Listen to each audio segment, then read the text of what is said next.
Hello again, my dear viewers. I'm Iryna and you're on my channel No Panic. Today we will watch the first update on my project Panzet Palette 2025.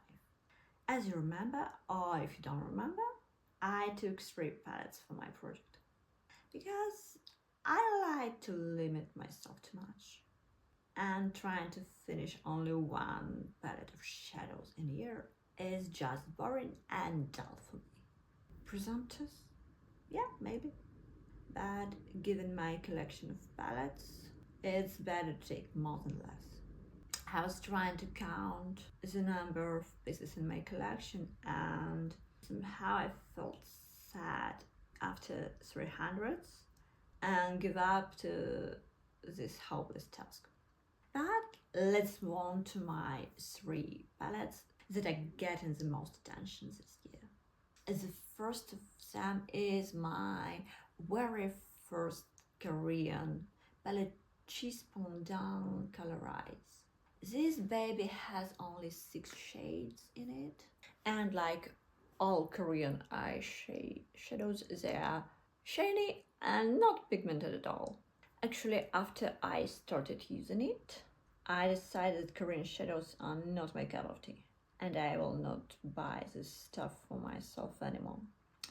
It seems that I have another Korean palette, but it's a present of my dear friend, and I just can't get rid of it because of my nostalgic memories. But that's besides the point. Let's move on to the number of uses. The first color Shine Beam I used 6 times, and most of them as a highlighter for the inner corner. Soft Coral was used once. This is the most controversial color of the entire palette.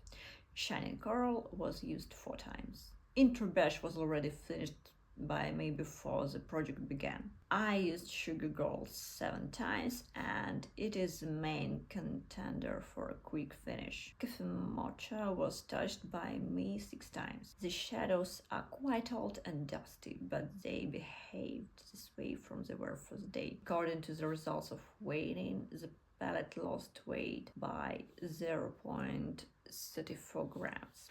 The second beauty is Bourjois Palette Les Nude by Bourjois. She's also an old French lady in my collection. As a true Parisian, it doesn't allow herself unnecessary scenes. The pigmentation is average, but it is quite suitable for every day. 8 not very bright colors, 4 of which are brown shades, and last 4 just for to dilute this nude range. The colors don't have names, so we will just talk about them in order. I used white 3 times. Green and light purple were ignored by me and I didn't touch them.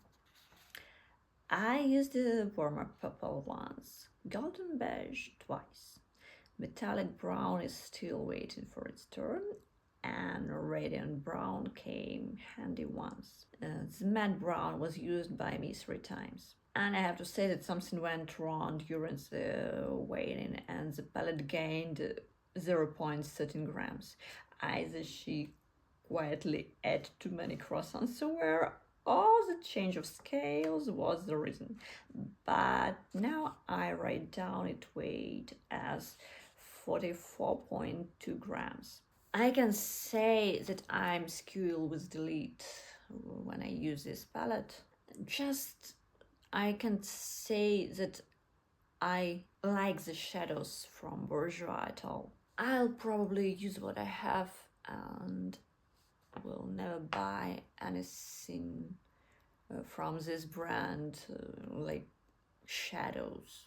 I'll probably use what I have, and I'm unlikely to buy it again unless they release something really interesting.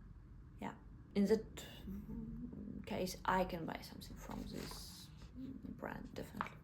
The third palette is a pop art by Italian brand Pupa, Wake Up and Makeup. It's a light Easy to use, very user-friendly palette. It got 15 shadows, 4 concealers, blush, primer, and 16 shades of lip products. Let's start with the shadows. In the first row, I used only the third shade 3 times. The second row was luckier. The first and fourth shades were used only once, the second and the third shades twice. The fifth shade was used 3 times.